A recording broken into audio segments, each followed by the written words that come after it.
Hello everyone, a very good morning બધાને. કેમ છો બધા? જય શ્રી કૃષ્ણ, જય માતાજી.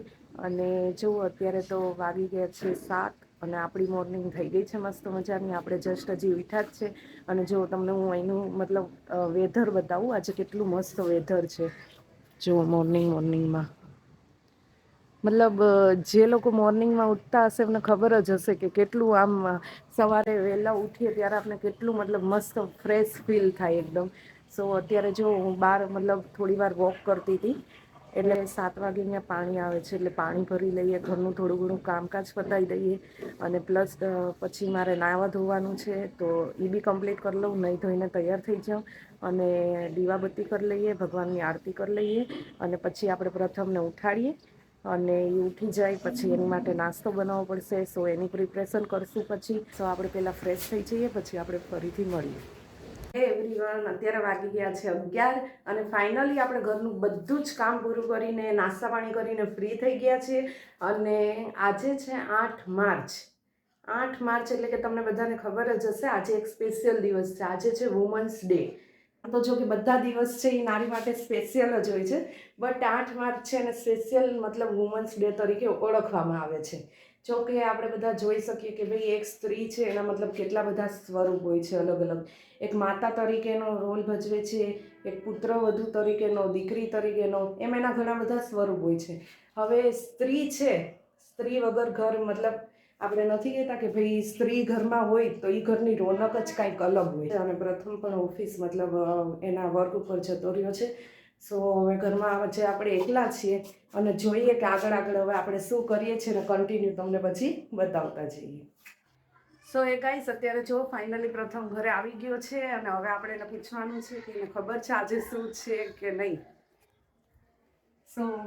આજે હેપી વુમન્સ ડે છે. Happy women's day. એવું છે? હા. ખબર છે તને? તને કઈ રીતે ખબર હતી કે આજે વુમન્સ ડે છે? ખબર જ હોય ને, આ ગામ સ્ટોરી મૂકે, તમે જોઈ લીધી, યાદ આવી ગઈ, મૂકી દેવા દે. લાવ ખોટું એવું એમ નહીં, એવું ખોટું ક્યાં બોલવું ભાઈ, તારા માટે યાદ આવે કું ના કર્યું તે કર્યું કાંઈ નહીં. ગામની સ્ટોરી જોઈને મેં મૂકી દીધું ભાઈ, ખોટું ક્યાં બોલવું. ખોટું સારું થયું ને તે મૂકી, સ્ટોરી ના મૂકી હોત તો કાંઈ ન થાય ભાઈ, બે દી ન બોલે.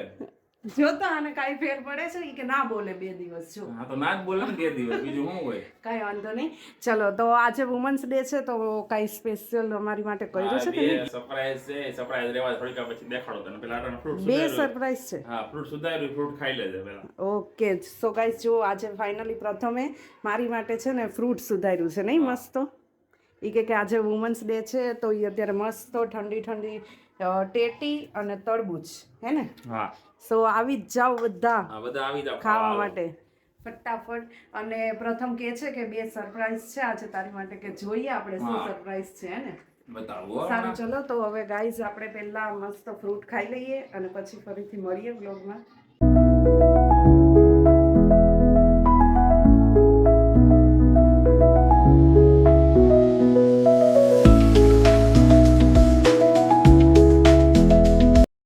ગાઈઝ, ફાઇનલી હવે આપણે ફ્રૂટ ખાઈને ફ્રી થઈ ગયા છે અને પ્રથમ હવે ગયો છે સરપ્રાઈઝ લેવા. હવે આપણે જોવાનું છે કે એ શું લાવ્યો છે આજે આપણી માટે. ચલો જોઈએ. આપણે ફાઇનલી આવી ગયો છે પ્રથમ અને આપણે જોવાનું છે કે શું સરપ્રાઈઝ લાવ્યો છે એ આપણી માટે. વાવ, સરપ્રાઈઝ. વાવ છડા, મારે કેટલા દિવસથી લેવાતા. Wow, thank you so much. Thank you so much. Guys, મારે કેટલા દિવસથી છડા લેવાતા અને મેં પ્રથમને કીધું હતું કે ભાઈ મારે લેવા છે એમ. કા થેન્ક યુ સો મચ. પ્રથમ આપણી માટે છડા લઈ આવ્યો છે ને, તો હવે હજી એક તારું સરપ્રાઈઝ બાકી રહ્યું. હજી એક? હા, એ પછી તને બતાવું થોડીક વાર પછી. ઈ સરપ્રાઈઝ મળશે તને 9 વાગ્યા આજુબાજુ. 9 વાગ્યા એટલે મતલબ તો શું હશે? કઈ જ દે ને યાર, પ્લીઝ. સોરી. ઓકે, કાંઈ વાંધો નહીં. હવે તમે છડા લઈ આવ્યા છો તો પહેરાવી તમે દેશો. હવે આપણે પહેલું સરપ્રાઈઝ તો આપણે મળી ગયું છે કે ભાઈ શું હતું ઈ. હવે સેકન્ડ સરપ્રાઈઝ જોવાનું છે કે શું છે ઈ.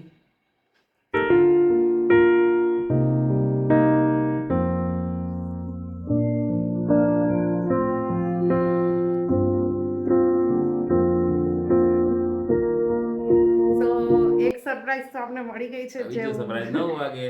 હા 9 વાગે જે હું કેટલા દિવસથી મતલબ વેઇટ કરતી હતી. મેં કીધું તું ખાલી વાત તો એ છે કે ભાઈ એને યાદ હતું કે મારે લેવાતા એમ હે ને. યાદ તો રાખવું પડે. આજે તને આમ વિચાર કેમ આવ્યો અચાનકથી કે ભાઈ 2 દિવસથી લઈને રાખ્યું હતું. 2 દિવસથી લઈને ઘરમાં જ મેં તને નહોતી ખબર. ઓહ મતલબ આમ જુઓ કે ઘરમાં ને ઘરમાં લાવીને સરપ્રાઈઝ રાખ્યું હતું અને મને ખબર નહોતી. ખબર ન પાડો તને ખબર પડવા દે સરપ્રાઈઝ કહેવાય ન કહેવાય. એ તો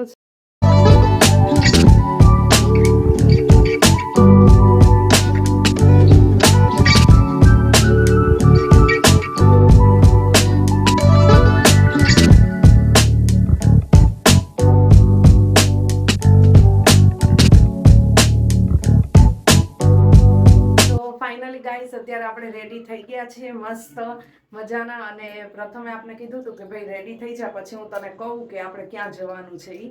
તો હવે આપણે એને પૂછી જોઈએ કે આપણે ક્યાં જવાનું છે. હવે હું રેડી થઈ ગઈ છું તો હવે કહી દો ને કે ક્યાં જવાનું છે ને બીજું સરપ્રાઈઝ શું છે.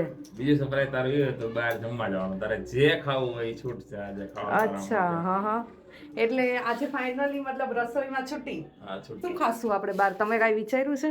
મારે થોડું વિચારે તમે જે ખાઈ લેવાનું બીજું હું મેં તો તને ચોઈસ આજે આપી તારે હું ખાવું છે એ.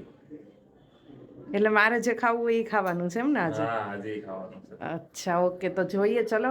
સો ફાઇનલી ગાઈસ જોઈએ હવે અત્યારે તો બહાર જઈએ છીએ પછી વિચારીએ નક્કી કરીએ નહીં કે શું ખાવું ઈ. તને લોગમાં દેખાડજે જે ખાસ હોય.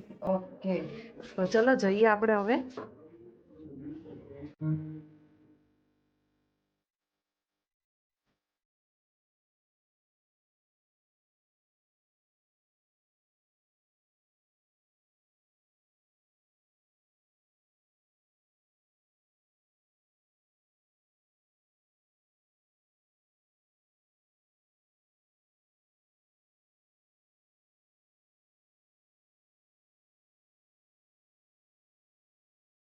તો ફાઇનલી ગાઈસ અત્યારે અમે લોકો ઘરે પહોંચી ગયા છીએ અને આજનો દિવસ આપણે એકદમ જબરજસ્ત ગયો છે. સો આપણે આ બધાનું થેન્ક યુ પ્રથમને કહીએ. તો ચલો પ્રથમને મળીએ. મને એક વાત કહેવી હતી કે તમે આજનો દિવસ મારો વુમન્સ ડે છે એ એટલો બધો મસ્ત મતલબ પ્લાનિંગ કર્યું આટલો બધો મસ્ત બનાવ્યો મને ગિફ્ટ આપી બહાર જમવા લઈ ગયા એની માટે સ્પેશિયલી તમને થેન્ક યુ. Most welcome. આવું ને આવું અમારી માટે કરતા રહ્યો. ઓકે સારું ચલો. સો અત્યારે આપણે ગાઈઝ બ્લોગનો અહીંયા જ એન્ડ કરીએ છીએ અને જો બ્લોગ તમને ગમે તો લાઈક કરજો, શેર કરજો, કમેન્ટ કરજો અને સબસ્ક્રાઈબ કરજો. જય શ્રી કૃષ્ણ, જય માતાજી બધાને.